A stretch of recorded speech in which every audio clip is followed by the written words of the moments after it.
తిరిగి BCN news కి స్వాగతం. మాజీ ముఖ్యమంత్రి వైసీపీ అధినేత వైఎస్ జగన్మోహన్ రెడ్డి జన్మదిన వేడుకలను కడప నగరంలో పార్టీ నేతలు శ్రేణులు ఘనంగా నిర్వహించారు. కడప పార్టీ కార్యాలయంతో పాటు వివిధ ప్రాంతాల్లో వివిధ సేవా కార్యక్రమాలు నిర్వహించారు. ఈ సందర్భంగా పార్టీ జిల్లా అధ్యక్షులు రవీంద్రనాథ్ రెడ్డి, మాజీ ఉప ముఖ్యమంత్రి అంజద్ బాషా, నగర మేయర్ సురేష్ బాబులు పలుచోట్ల పాల్గొని కేక్ కట్ చేశారు. ఈ సందర్భంగా గత ప్రభుత్వ పాలనా తీరు, ప్రజలకు చేకూరిన లబ్ధిని పార్టీ నేతలు వివరిస్తూ అలనాటి స్వర్ణయుగం తిరిగి రావాలని కోరుకున్నారు. ఈ కార్యక్రమంలో పలువురు కార్పొరేటర్లు, పార్టీ నేతలు, కార్యకర్తలు పాల్గొన్నారు. అందరి ప్రియతమ నాయకుడు శ్రీ వైఎస్ జగన్మోహన్ రెడ్డి గారి 52వ జన్మదినోత్సవాన్ని పురస్కరించుకొని ఈరోజు కడప నగరంలో పెద్ద ఎత్తున వైఎస్ఆర్ కాంగ్రెస్ పార్టీ నాయకుల కాడి నుంచి కార్యకర్తల వరకు అందరూ కూడా ఈ వేడుకల్లో పాల్పంచుకోవడం నిజంగా చాలా సంతోషకరమైన విషయము. మరి ఆయన జన్మదినోత్సవాన్ని పురస్కరించుకొని కడప నియోజకవర్గ ప్రజల తరఫు నుంచి ఆయనకు శుభాకాంక్షలు తెలియజేసుకుంటూ ఎక్కడ చూసినా ఒక పండగలాగా ఉంది.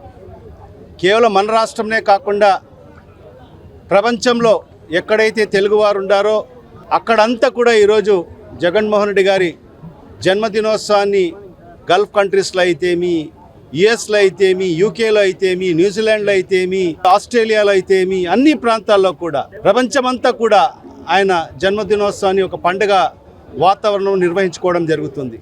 దానికి కారణాలు ఇప్పుడే పెద్దలు చెప్పారు.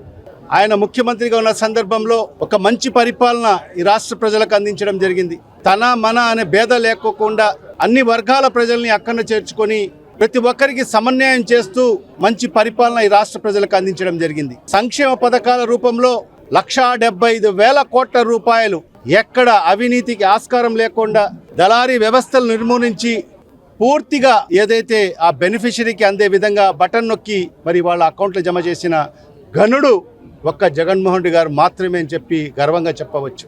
ఎందుకంటే గతంలో మనం చూసాం, ఒక సంక్షేమ పథకం ఎక్కడైనా అమలు అవుతే అది పైనుంచి ఒక 100 రూపాయలు రిలీజ్ అయితే క్షేత్రస్థాయికి వచ్చేటప్పటికి మరి కేవలం 20% మాత్రమే వాళ్ళకి అందే పరిస్థితి ఉండేది. మరి అలా కాకుండా ఏదైతే పూర్తిగా మార్పు చేసి సమూలమైన మార్పులు తీసుకొచ్చి డైరెక్ట్ బెనిఫిషరీకి బెనిఫిట్ చేసిన వ్యక్తి మరి జగన్మోహన్ రెడ్డి గారు. అన్ని వర్గాల ప్రజల్ని, బీసీలని, ఎస్సీలని, ఎస్టీలని, మైనార్టీలని, అణగారిన వర్గాల్ని, మరి పేదవాళ్ళని, అగ్రవర్ణాల్లో కూడా పేదవాళ్ళందరూ కూడా నా వాళ్ళు అని చెప్పి ప్రతి ఒక్కరిని కూడా ఈ సంక్షేమ పథకాలు అందించి సంక్షేమ ప్రదాతగా మరి పేరుగాంచిన వ్యక్తి జగన్మోహన్ రెడ్డి గారు. ఈ ప్రభుత్వం మనం చూస్తున్నాం, చంద్రబాబు నాయుడు ప్రభుత్వం వచ్చిన తర్వాత, ఈ కూటమి ప్రభుత్వం వచ్చిన తర్వాత మరి ఏదైతే చెప్పిన హామీలు ఈ 6-7 నెలల కాలంలో ఒక్కటంటే ఒక్క హామీ కూడా నెరవేర్చుకోకుండా ఈరోజు కాలయాపన చేస్తూ మరి ప్రజలకు మోసగిస్తూ రైతులను మోసం చేయడం జరిగింది, మహిళల్ని మోసం చేయడం జరిగింది, విద్యార్థుల్ని మోసం చేయడం జరిగింది. అందరినీ కూడా మోసం చేస్తూ ఈరోజు ఈ ప్రభుత్వం ముందుకెళ్తున్న పరిస్థితి మనం అందరం కూడా గమనిస్తున్నాం. రోడ్డు ప్రమాదాలు అరికట్టాలంటే వాహనాలు ప్రయాణించేటప్పుడు ఖచ్చితంగా హెల్మెట్ ధరించాలని, హెల్మెట్ వాడితే 55% ప్రమాదాలు నివారించవచ్చని పశ్చిమ గోదావరి జిల్లా రవాణా అధికారి టి ఉమామహేశ్వరరావు పేర్కొన్నారు. శ్రీ విజ్ఞాన వేదిక ఆధ్వర్యంలో భీమవరంలోని జిల్లా రవాణా శాఖ కార్యాలయంలో హెల్మెట్ వినియోగ అవగాహన బ్రోచర్ను ఆయన ఆవిష్కరించి మాట్లాడారు. 50% మరణాలు హెల్మెట్ లేని కారణంగానే జరుగుతున్నాయని, వాహనాలు నడిపే ప్రతి ఒక్కరూ ఖచ్చితంగా హెల్మెట్ ధరించాలని, ఇటువంటి అవగాహన ప్రచార కార్యక్రమాలు ప్రభుత్వంతో పాటు స్వచ్ఛంద సంస్థలు నిర్వహించడం అభినందనీయమన్నారు. నిర్వాహకులు చెరుకోడ రంగసాయి మాట్లాడుతూ హెల్మెట్ వినియోగంపై వారంలో 2 రోజులు అవగాహన కార్యక్రమాలు చేపడుతున్నామని, సామాజిక బాధ్యతగా ప్రతి ఒక్కరూ హెల్మెట్ ధరించాలని కోరారు. ప్రమాదాల్లో మేజర్ ప్రమాదాలు, ఎక్కువ ప్రమాదాలు 2 వీలర్స్ వల్ల జరుగుతున్నాయి. 2 వీలర్స్లో కూడా ప్రమాదాలు ఎందువల్ల జరుగుతున్నాయి అంటే హెడ్ ఇంజరీ వల్ల ఎక్కువ మంది చనిపోతున్నారు. అదే హెల్మెట్ పెట్టుకుంటే 2 వీలర్స్ యాక్సిడెంట్లో జరిగే మరణాల్లో కనీసం 50% మనం నివారించవచ్చు. కాబట్టి అందరూ కొంచెం వాళ్ళకి ఇబ్బంది అయినా సరే పెట్టుకోవటం, ఎందుకంటే ఇబ్బంది కన్నా ప్రాణం ముఖ్యమైనది కాబట్టి హెల్మెట్ పెట్టుకొని వాళ్ళ ప్రాణాలు రక్షించుకోవాల్సిందిగా అందరికీ దీనికి పరిష్కారం. మరి ముఖ్యంగా ఇటీవల కాలంలో రోడ్డు ప్రమాదాలు ఎక్కువగా జరుగుతున్నాయి. ఆ ప్రమాదాలు అరికట్టడానికి ఎన్నో ప్రయత్నాలు జరుగుతున్నా చలికాలంలో జరిగిపోతున్నాయి. దీనికి జిల్లా రవాణా శాఖ వారు, పోలీస్ శాఖ అందరూ కలిసి అనేక చర్యలు తీసుకునే పరిస్థితిలో ఉన్నారు.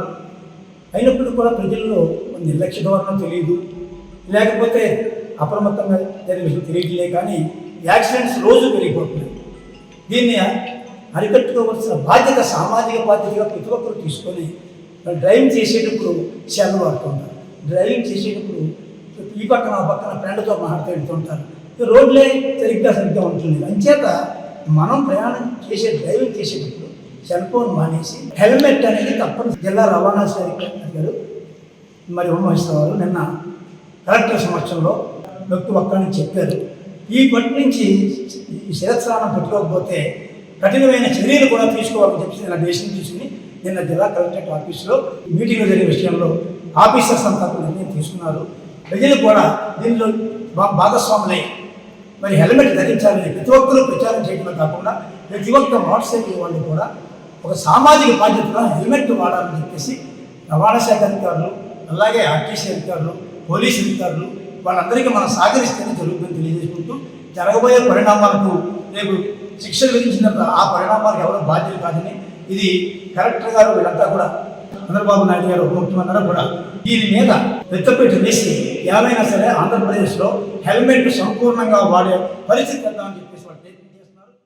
పశ్చిమ గోదావరి జిల్లాలో చైన్ స్నాచింగ్స్ తో పాటు ద్విచక్ర వాహనాల దొంగతనాలకు పాల్పడుతున్న 2 ముద్దాయిలను అరెస్టు చేసి వారి వద్ద నుండి 20,80,000 రూపాయలు విలువ చేసే 40 గ్రాముల బంగారు వస్తువులను 27 ద్విచక్ర వాహనాలను స్వాధీనం చేసుకున్నట్లు పశ్చిమ గోదావరి జిల్లా ఎస్పీ అద్నన్ నయీం అస్మి చెప్పారు. శనివారం వీరవాసరం పోలీస్ స్టేషన్లో జరిగిన మీడియా సమావేశంలో ఎస్పీ మాట్లాడుతూ పోడూరు మండలం కవిటం గ్రామానికి చెందిన కాలా రమేష్ బాబు, కడలి బాబీలు గత కొంతకాలంగా చైన్ స్నాచింగ్స్ తో పాటు ద్విచక్ర వాహనాల దొంగతనాలకు పాల్పడుతున్నారని అన్నారు. ఇప్పటి వరకు వీరిపై జిల్లాలోని పోలీస్ స్టేషన్లో 29 కేసులు నమోదయ్యాయని పేర్కొన్నారు. సులభతరంగా డబ్బులు సంపాదించాలనే దురాశతో వీరు దొంగతనాలకు పాల్పడుతున్నారని గుర్తించడం జరిగిందన్నారు. ముద్దాయిలను అరెస్టు చేయడంలో చాకచక్యంగా వ్యవహరించిన వీరవాసరం పోలీస్ స్టేషన్ అధికారులను, సిబ్బందిని ఎస్పీ ఈ సందర్భంగా అభినందించారు. ఈ వీరవసరం పోలీస్ స్టేషన్ లో ఈ ప్రెస్ మీట్ కోసం ఈ ఇద్దరు ముద్దాయి కాలా రమేష్ బాబు ఏజ్ 23 years, కడాలి బాబు 20 years. దీనిపైన టోటల్ 29 కేసెస్ ఉన్నాయి. 27 cases of motor cycle theft, తర్వాత 2 కేసెస్ ఆఫ్ స్నాచింగ్. పాతకాలంలో they were working as delivery agent for this Rapido and Swiggy.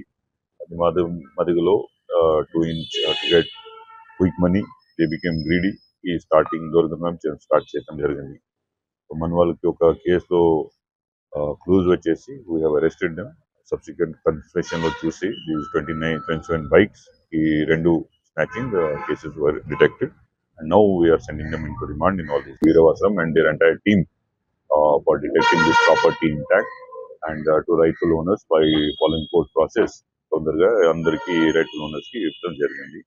And these accused also will properly have sheets against them. Future lo atla cheyakunda we will make sure that they are. సాగు విస్తీర్ణం పెరగాలనే ఉద్దేశంతోనే రైతు బంధు ఇచ్చామని BRS కార్యనిర్వాహక అధ్యక్షుడు కేటీఆర్ అన్నారు.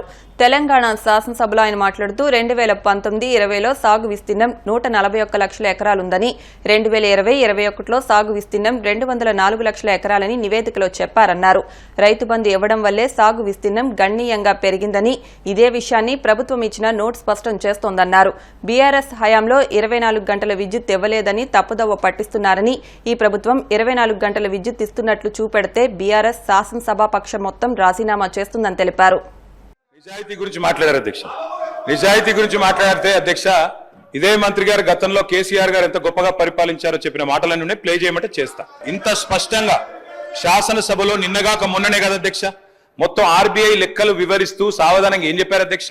సంవత్సరానికి మా ప్రభుత్వం, కేసీఆర్ గారు ప్రభుత్వం చేసిన అప్పు 40,000 కోట్లయితే మీ ప్రభుత్వం సంవత్సరంలోనే చేసిన అప్పు 1,27,000 కోట్లు.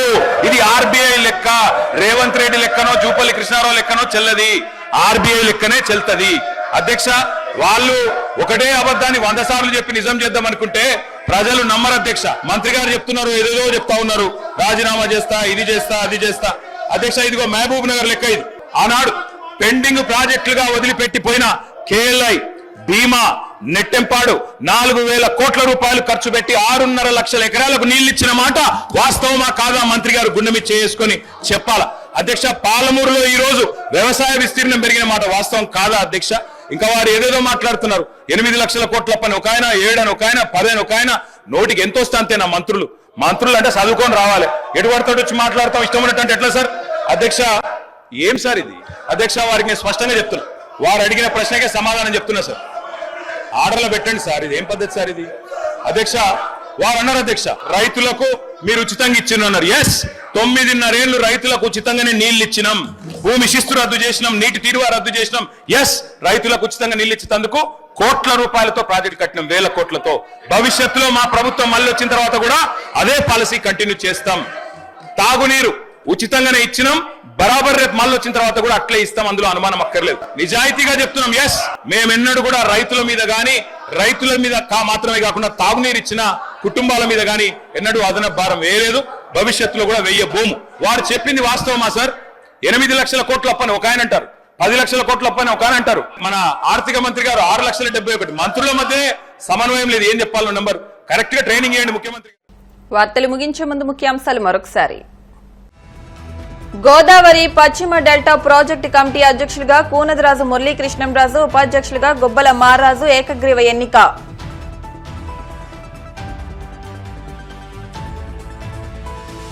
మహిళలకు ఉచిత బస్ అమలుపై స్పందించిన మంత్రి రాంప్రసాద్, జనవరి నెలలోనే ఈ పథకం అమలు దిశగా కసరత్తు చేస్తున్నట్లు వెల్లడి.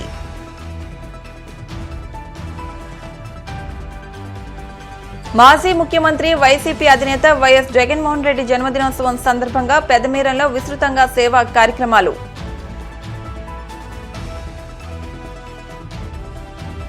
ఇరవై 24 గంటల విద్యుత్ ఇస్తున్నట్లు నిరూపిస్తే రాజకీయ సన్యాసం తీసుకుంటా, తెలంగాణ అసెంబ్లీలో కేటీఆర్ సవాల్. ఈ వార్తలు ఇంతటితో సమాప్తం. మరిన్ని వార్తల కోసం BCN digital YouTube channel, Facebook page ని ఫాలో అవ్వండి. అప్డేట్ వార్తల కోసం ప్లీజ్ సబ్స్క్రైబ్.